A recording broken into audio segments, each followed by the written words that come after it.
accompagner quelqu'un pour aller de l'avant puis pas se chicaner. Parce que tu sais, pour moi, je crois que je vous l'ai déjà dit, aimez-moi pendant que je suis vivante. Une fois que je serai morte, ça sert à rien. Non, ça sert plus à apporte-moi pas des fleurs sur ma tombe, on aura pas, puis marcher bizarre. Mais écoute, maintenant Werner, je le prends plus pour mon compagnon de vie que pour mon mari, puis ça il le sait. Moi, ça m'a permis de voir qu'en fait cette chose elle marche si déjà on la met dans le champ de vision de n'importe qui dans un grave. Sinon en fait on casse la partie. Donc en fait déjà elle est là. Et après,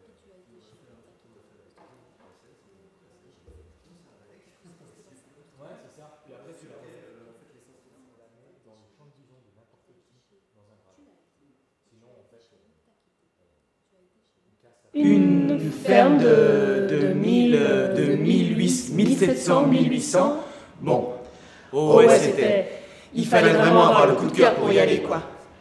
Ça aussi, on était des sous-locataires, nous, il y avait du monde. Les souris, il y en avait. On tombe toujours sur les souris, nous. Ah, crénon de bleu. Enfin bref, ouais. Mais c'était super. Et du coup, c'est nous qu'on a pris. Ah, c'était super, c'était bien. Alors, comment c'est... Déjà, la compagnie, comment elle est née, c'est... avec Jean-Baptiste, on s'est rencontrés à la manufacture. En cours de manufacture, tout d'un coup, on a eu une révélation. Ah tiens, il faut qu'on travaille ensemble. Parce qu'on avait deux univers vraiment complètement différents. Moi, j'ai un univers qui est plus distancé sur les choses et lui, il est plus à l'intérieur des choses, quoi. Donc on s'est dit, bah, tiens, on essaye, on va voir comment ça marche. On a tout de suite essayé, tenté comme ça, un espèce de jet autour du monde paysan. C'est aussi pour moi une manière de retrouver un milieu que j'avais un peu quitté et puis que, voilà, qui m'intéressait aussi. Mais on l'a fait très intuitivement, on a pris cette parole, on l'a mis en scène comme ça. Et puis finalement, on a tout de suite vu qu'il y avait quelque chose qui se passait, enfin, qui nous intéressait. Et moi, ça a été du coup de réfléchir à ce lien qu'il y avait entre mon ancien métier, que je pratiquais encore d'ailleurs, d'éducateur spécialisé, et puis pourquoi d'un coup je me retrouvais au théâtre, autre que par la passion que j'avais pour ça et la passion que j'avais pour l'autre métier. Enfin, du coup, c'était une tension entre ces deux passions. Et il me semblait qu'il y avait vraiment un truc qui pouvait naître de ça, quoi. T'es là ? Ouais. Donc je disais que pour moi, ça c'est parfait. On l'a trouvé, la transition. Ouais, il nous chatouillait. Mais tant, il était petit alors, hein. Il avait 1 mois et demi, 2 mois. 2 mois. C'est la princesse, la brebis qu'on a gardée jusqu'à 18 ans. Ouais, 18 ans. Les beaux clapiers. Puis un jour, on l'a trouvée, elle était couchée devant la fenêtre de cuisine à la Vouise. Elle pédalait, elle essayait de se relever. J'ai dit, alors là, c'est fini, c'est la fin. Tu crois que les animaux, ils m'aiment bien?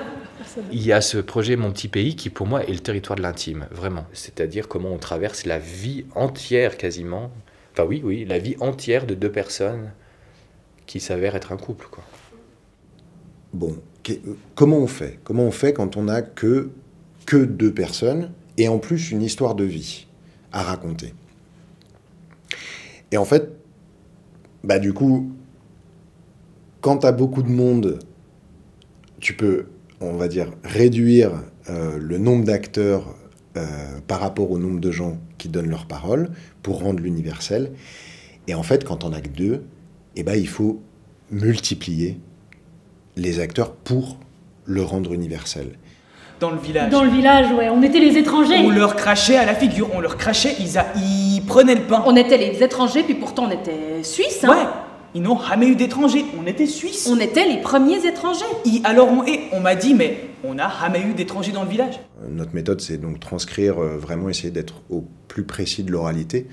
Donc, toutes les erreurs de langage, tous les bégaiements, tout ça, on essaie de le prendre en compte. Les césures, les respirations, enfin, tout ça, on essaye de vraiment être au plus proche de l'oralité. Plus on me donne de contraintes, plus je me sens libre. Parce que déborder, c'est facile. Et du coup, si je déborde, je fais n'importe quoi. Tandis que si on me met des contraintes, ben, je ne peux plus faire n'importe quoi, je suis obligée de créer avec l'ennui de la contrainte. Et du coup, je suis beaucoup plus créatrice quand je m'ennuie dans quelque chose. Comment tu veux que cet homme te donne ce qu'il n'a jamais reçu? Il te dira jamais je t'aime, mais il te dira autrement, en faisant une bricole, en faisant quelque chose. Mais si tu es intelligent, c'est ça que tu dois comprendre. C'est pas commencer à faire un caca nerveux parce qu'il a pas fait ci. Où tu te dis, c'est hyper naturel, comment c'est dit, ça bégaye, ça... Et en même temps, les gens qui me connaissent et qui viennent me voir jouer, ils seront là, mais c'est pas la manière de parler de Nico.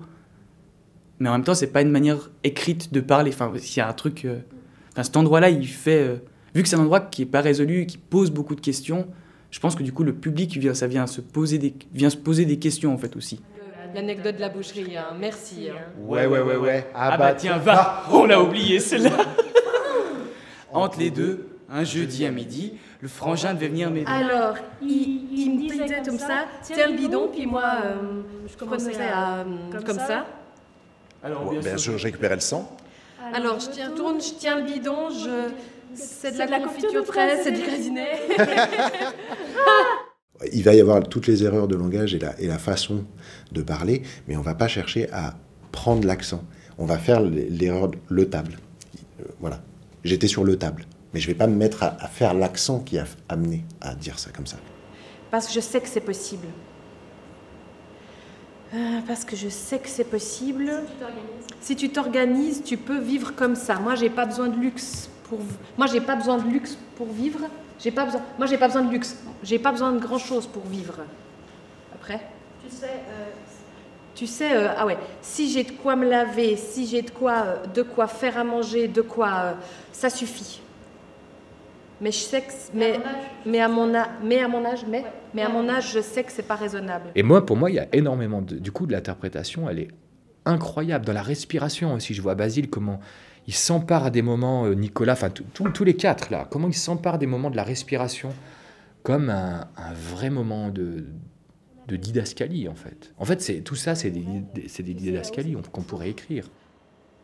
Puis au bout de 17 ans, peut-être au bout de 15 ans, j'ai malheureusement été accidentée, rebelote, parce qu'on demande de refaire un chemin puis que je suis en chaise roulante.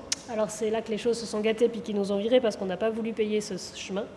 On a fait recours 2 ans, puis après, de devoir tout quitter, ça, à part les ânes qu'on a pris avec nous, puis quelques chats, tout a été euthanasié, les chiens. Les chiens, les lapins. Les chats. Les oies. Non, les chats. Les chats, on les a pris avec. On les a pris avec. Enfin, en fait, j'ai toujours les faim, mais j'ai jamais mangé.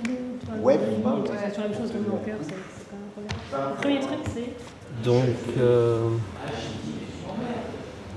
c'est une question, si on veut faire apparaître le rat en grand en premier, parce que c'est ça qu'ils disent en premier. Ça, c'est le vrai 1, en fait.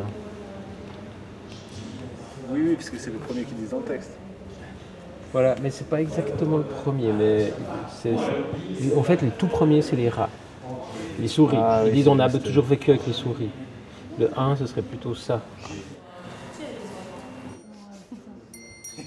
On s'excuse même plus, en fait. Mais il y a quand même un petit côté où, quand même, Georges, j'ai l'impression que c'est un peu...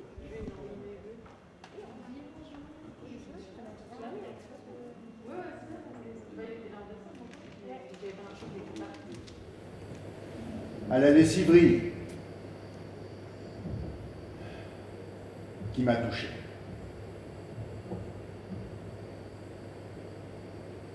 Mais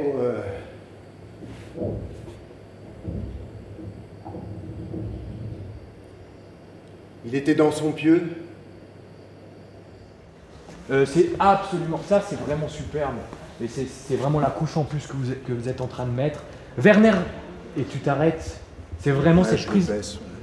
Mais c'est trop beau parce que du coup tu laisses place aussi des fois à ces voix qui submergent, mais tu es complètement conscient de où elles viennent. Si tu t'arrêtais comme ça, style elles viennent d'où, ça marcherait pas. Mais là, tu leur laisses une place, c'est super beau ça.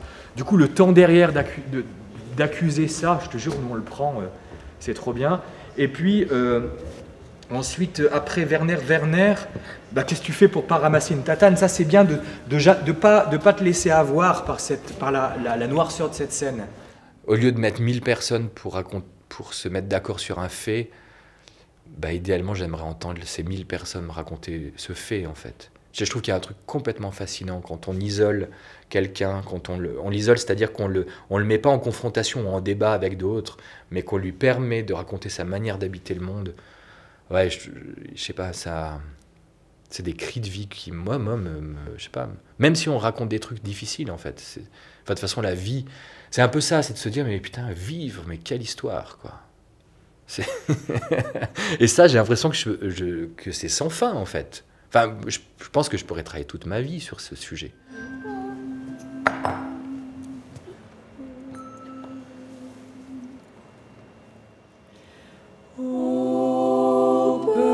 Petit pays dont je suis le fils, sais-tu bien quel est mon grand amour? Sais-tu bien quel est mon grand amour? Ô petit pays, car je t'aime et pour toi chaque jour je travaille et je chante et je vis, car je t'aime et pour toi chaque jour